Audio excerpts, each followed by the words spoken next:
जब दिल तोड़ना ही था तो दिल लगाई क्यों? अरे हमने तो तुझे भुला ही दिया था, हमने तो तुझे भुला ही दिया था, तो फिर सपनों में तू आई क्यों? आई क्यों? मोहब्बत के मोह तोहरा काहे ना लगल?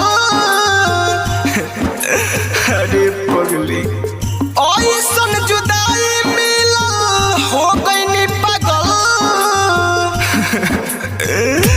हो पिड़तिया के पीड़ बाड़ा, हो पिड़तिया के पीड़ बाड़ा हमके सतावेला। जब से चल गइली डोली में पगली याद आवेला। जब से चल गइली डोली में पगली याद आवेला।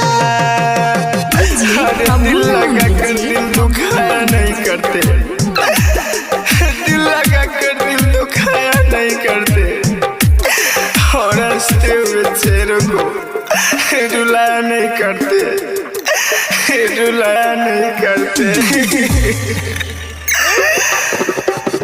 ओकरा बिना हम ना रही, अब तक खाली गम के सही।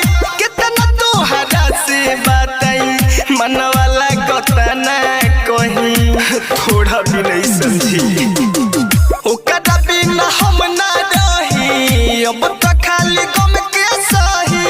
कितना तोहरा से बताई, मनवाला कता ना कहीं। सूरत ना जाला दिल से, दर्द से ज्यादा बेला। जब से चल गइल डोली में पगली याद आवेला। जब से चल गइल डोली में पगली याद आवेला। अरे जान, अरे प्यार किया बदनाम हो गए, प्यार किया बदनाम हो गए, चर्चे हमारे सरेआम हो गए।